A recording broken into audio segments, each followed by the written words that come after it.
스포츠 컴플렉스 건립에 시동을 걸었습니다. 노후된 종합경기장의 이전과 리모델링 방안을 모두 포함해 용역을 발주할 계획입니다. 청주는 휴양림이 단 한 곳에 불과해 휴가철마다 예약 전쟁이 벌어지고 있습니다. 이에 따라 청주시는 민간 휴양림을 추가로 매입해 운영하기로 했습니다. 철거 현장의 사고를 막기 위해서는 장기적 관점의 대안이 절실합니다. 상대적으로 소홀하게 다뤄온 철거 관련 교육을 강화해야 한다는 목소리가 나오고 있습니다. 우범 지역의 환경을 개선해 범죄를 막는 세테드 사업이 충주의 대가미길에 조성됐습니다. 어두웠던 밤길이 환하게 밝아졌는데 범죄 예방 교과에 기대가 모아지고 있습니다.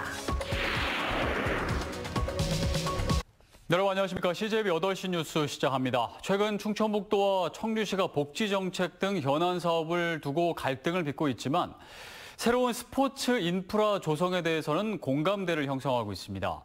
이에 따라 청주시가 이달 중으로 스포츠 콤플렉스 건립과 관련해 중장기적인 계획을 수립하기 위해 용역에 착수합니다. 이태영 기자입니다. 청주 사직동 종합경기장의 경우 야구장과 축구장, 체육관 모두 1970년대 준공됐습니다. 시설이 낙후돼 야구장은 올해 한화이글스의 6경기를 유치하기 위해 경기장을 보수하는 데에만 20억 원이 넘는 예산을 사용했습니다. 충북 청주의 홈구장인 축구장도 올해에만 수차례 보수공사가 진행됐습니다. 이런 가운데 청주시가 종합경기장을 새로 건립하기 위한 시동을 걸었습니다. 이번 달 안으로 청주시 종합 스포츠 컴플렉스 확충을 위한 중장기 계획 수립 용역을 발주할 계획인 것입니다. 사직동 종합경기장의 이전 또는 리모델링 방안이 모두 포함됩니다. 충청북도와 청주시는 일단 이전에 물밑 교감을 갖고 있습니다. 다만 충북도는 후보지로 오송에 무게를 싣고 있습니다. 전국 스포츠 팬들의 접근성이 좋아진다는 장점이 있고 최근 추진하고 있는 서나부지 활용과 더불어 오송역이 문화중심지로 자리 잡을 수 있다는 점 때문입니다. 경기장별 단계적 이전을 구상하고 있는 것으로 알려졌습니다. 청주시는 강내면 흥덕구청 인근 부지를 꼽고 있습니다. 2027년 충청권 하계 세계대학 경기에 체조 경기장이 건립될 예정인 만큼 스포츠 컴플렉스 건립에 있어 이점이 있고 부지 매입 등 예산 면에서도 오송보다는 부담이 훨씬 적다는 이유입니다. 스포츠 인프라 구축 필요성에 대해서는 공감대가 형성됐지만 1조 원 안팎의 예산 부담 등 용역 결과는 쉽게 예측할 수 없는 상황. 무엇보다 충북도와 청주시가 공조를 통해 국비 지원을 이끌어내는 것이 가장 큰 숙제입니다. CJB 이태현입니다. 빼어난 경관을 자랑하는 자연휴양림은 인기가 많아 예약이 쉽지 않은데요. 그런데 청주의 경우 운영 중인 휴양림이 단 한 곳에 불과해 휴가철이면 그야말로 예약은 하늘의 별 따기입니다. 이에 따라 청주시가 민간 휴양림을 추가로 매입해 운영하기로 했습니다. 김세희 기자입니다. 지난해 충북의 산림휴양시설 이용자는 295만여 명으로 해마다 증가하고 있습니다. 도내에는 지자체별로 2곳 이상의 자연휴양시설을 운영 중이지만 청주시는 옥화 자연휴양림 단 한 곳에 불과합니다. 휴가철에는 휴양림의 객실 대부분이 인터넷 예약 시작 1, 2분 만에 매진되고 있습니다. 이에 따라 청주시는 자연휴양림을 추가로 운영하는 방안을 마련했습니다. 민간 자연휴양림인 동보원 매입을 추진하고 있습니다. 미원면에 있는 동보원은 33만 제곱미터 규모로 20개 동의 숙박시설과 갤러리, 산책길 등을 갖추고 있습니다. 신규 휴양림을 짓는 것보다 비용과 시간적인 측면에서 효율적이란 판단입니다. 동보원 매입비 50억 원이 의회 본회의를 통과하면서 휴양림 조성에 더욱 속도가 붙을 것으로 보입니다. 청주시는 시설 보수공사와 새로운 부대시설 설치 등을 거쳐 내년 하반기 개장을 목표로 하고 있습니다. 저희가 휴양림을 매입해가지고 내년 봄까지 주변 정비나 단장을 새로 해서 내년 하반기에는 청주 시민들한테 제공할 계획입니다. 동보원 매입을 통해 인근 미동산 수목원과 옥화 자연휴양림을 연계한 청주 남부권의 관광 인프라 확대도 꾀할 수 있게 됐습니다. CJB 김세희입니다. 응급의학과 전문의 부족으로 충북대 병원에 응급 전문의 군의관 2명이 파견됐지만 응급실 근무는 하지 않는 것으로 파악됐습니다.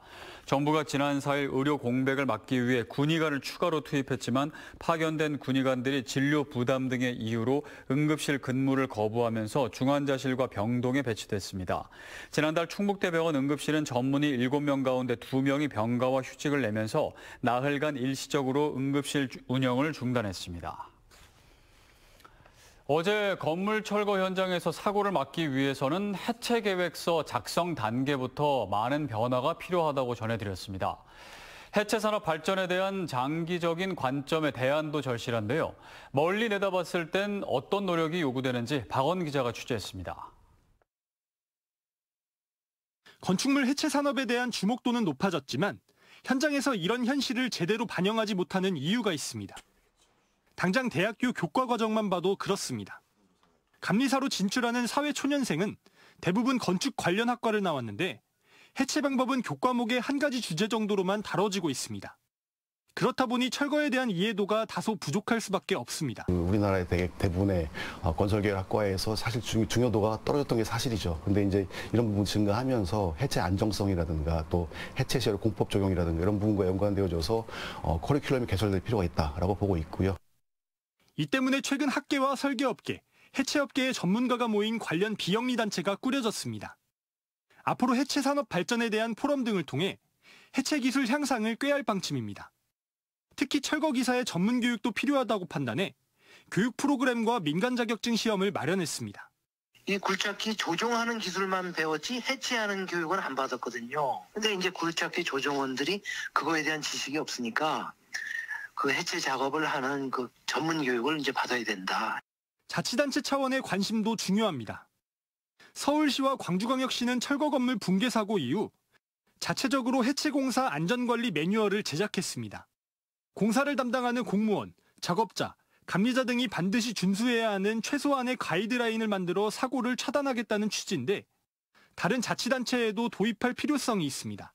책자를 드리면 공부하시겠다고 이렇게 가져가시기도 하고 저희 같은 경우는 법이 이제 계속 바뀌는 것을 반영해서 넣었기 때문에 현행 법에 맞는 내용들도 들어가 있는 거거든요.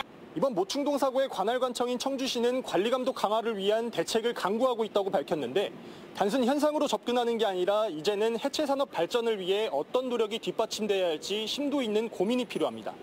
CJB 박원입니다.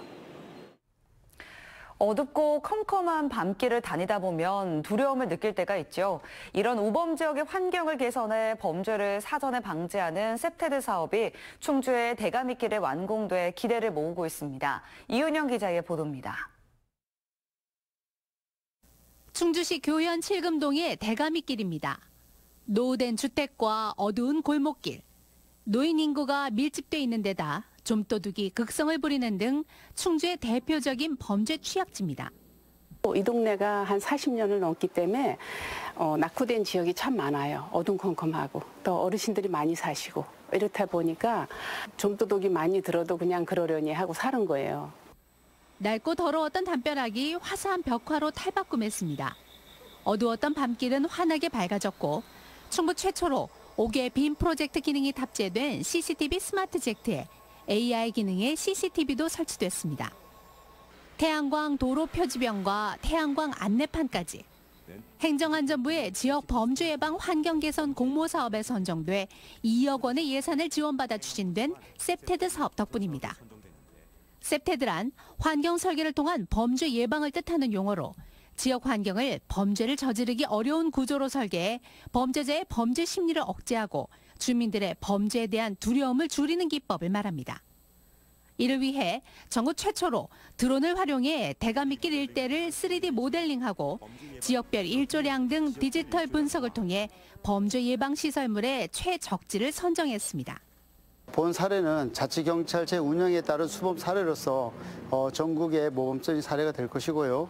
이 사례를 통해서 주민들의 일상이 안정이 확보되고 평온한 일상이 지켜질 것을 확신합니다.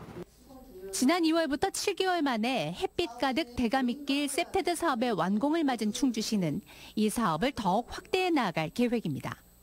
이번 사업은 행자부에서 특별 교부세를 2억 원을 받아서 한 좀 아주 모범적인 사업입니다.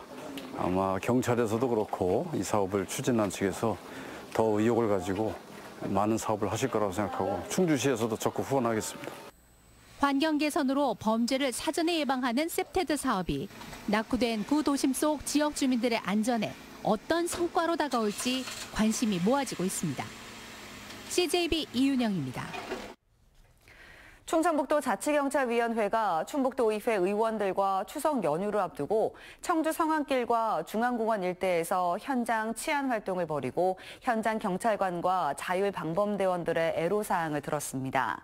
자치경찰위는 청주 읍성 큰잔치 행사에 앞서 행사지 주변 사전 점검도 강화하겠다고 밝혔습니다.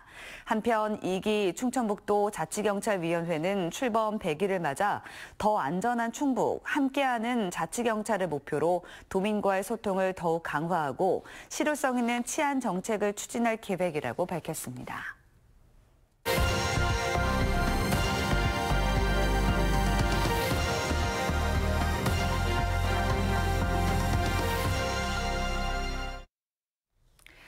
양자 컴퓨터는 압도적인 처리 속도와 능력으로 현대 산업의 패러다임을 바꿀 혁신 기술인데요. 미국과 중국을 중심으로 양자 기술 패권 경쟁이 치열해진 가운데 국내 연구진이 세계 최초로 광자를 이용한 양자칩 개발에 성공했습니다. TJB 김철진 기자입니다. 빛의 알갱이, 즉 광자를 이용한 가로 10mm, 세로 5mm 작은 크기의 세계 최초 8큐비트 양자칩입니다. 한국전자통신연구원 애트리 연구진은 광자 8개를 제어하는 시스템으로 컴퓨터의 기본적인 역할인 정보 전달과 변환 수행을 할 수 있는 양자칩 개발에 성공했습니다. 전 세계적으로 초전도체와 이온, 원자 등 다양한 방식으로 양자 컴퓨터 개발 경쟁이 이루어지고 있는데 국내 연구진이 광기술 기반에선 세계에서 처음으로 양자 기술 핵심인 양자 얽힘 현상을 6큐비트까지 확인했습니다. 광자의 경로를 조절해서 그 큐빗들을 이제 컨트롤을 하는데요. 그래서 그 큐빗을 컨트롤해서 그 큐빗 간에 그 간섭이 일어나는 것도 이제 아주 높은 성공률로 일어나는 것을 그 측정을 통해서 확인하였고요. 양자 얽힘은 양자가 서로 떨어져 있어도 상호 의존성을 갖는 현상으로 이른바 양자 컴퓨터 구현의 필수 조건입니다. 연구진이 개발한 8큐비트 양자칩은 향후 양자 컴퓨터의 머리인 CPU를 만드는 출발점이 될 칩으로 평가받고 있습니다. 애트리는 올해 안으로 16큐비트 칩 개발에 도전하고 큐비트 규모의 확대뿐 아니라 신뢰도를 향상시켜 향후 광자 기반 양자 컴퓨터 상용화를 주도하겠다는 계획입니다. 현재 85% 수준의 신뢰도를 얼마나 그 이상으로 끌어올려서 현재 슈퍼컴으로도 풀지 못한 이런 문제를 패러다임 시프트를 이루어서 양자 컴퓨터로 어떻게 빨리 한번 풀어볼까. 이쪽에 저희는 좀 더 포커싱을 맞춰서 슈퍼컴퓨터보다 수억 배 빠른 연산 능력으로 암호화, 교통, 바이오 등 각종 산업의 패러다임을 바꿀 것으로 평가받는 양자 컴퓨터. 국내 광기반 양자칩으로 패러다임의 변화를 이끌 수 있을지 관심이 쏠리고 있습니다. TJB 김철진입니다.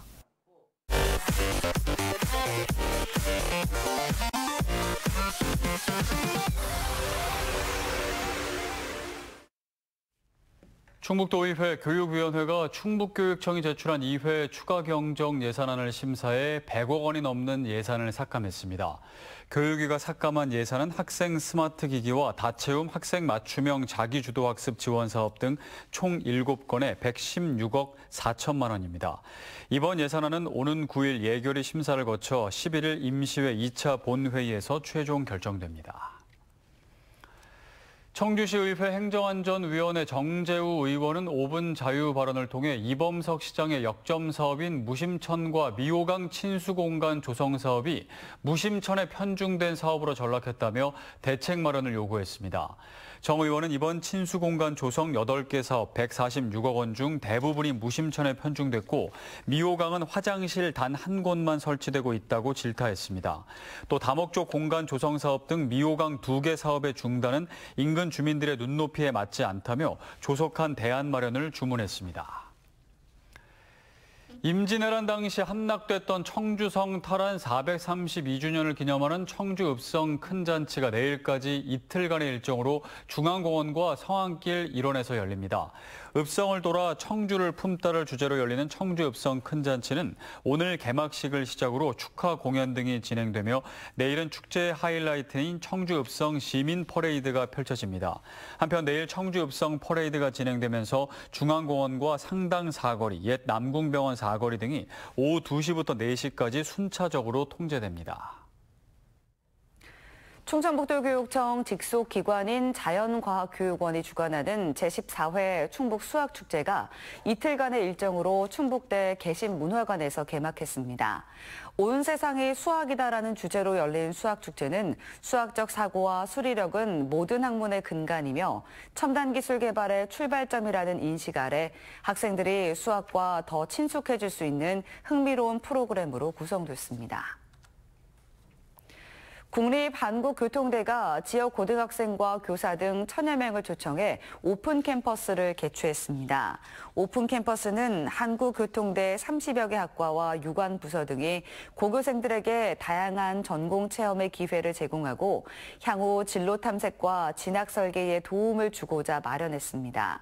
각 학과에서는 스포츠 클라이밍, 드론 축구 등을 선보이며 전공 소개와 함께 맞춤형 대입 정보를 제공했습니다. 제41회 전국 장애인 기능경기대회가 나흘간의 일정으로 끝으로 폐막했습니다. 이번 대회에는 전국 17개 시도에서 400여 명의 대표 선수들이 참가해 웹마스터와 목공예, 제과 제빵 등의 40개 직종에서 경쟁을 펼쳤으며 입상자에게는 금상 1,200만 원의 상금과 국제대회 선발전 참가 자격 등이 주어졌습니다. 이번 대회는 충북에서 처음으로 열린 대회로 내년도 대회는 강원도에서 개최될 예정입니다. 청주시가 서문교와 청남교, 상단산성의 야간 경관 조성에 대한 최종 용역 보고회를 열고 사업에 속도를 내고 있습니다. 청주시는 수차례 전문가 자문회의와 설문조사, 시민 백인위원회 등의 의견 수렴 절차를 거쳐 설계안을 확정했습니다. 청주시는 이미 서문교에 야간 경관을 조성해 시범 운영에 들어갔고 이달 중으로 상단산성과 서문교에 대한 공사를 발주합니다. 장백문화예술재단이 화가 장백의 이야기를 담은 영화 송사리의 무료 시사회를 개최합니다. 송사리는 부산국제영화제 단편 부분에 출품된 작품으로 충주 엄정면 출신 화가인 장백이 유년기부터 중장년까지 친구들과 나눈 순수한 우정을 그리고 있습니다. 영화 시사회와 작가의 말년 모습을 담은 다큐멘터리 영상은 이번 주 일요일 오후 2시 충주 문화동 호암예술관에서 만나볼 수 있습니다.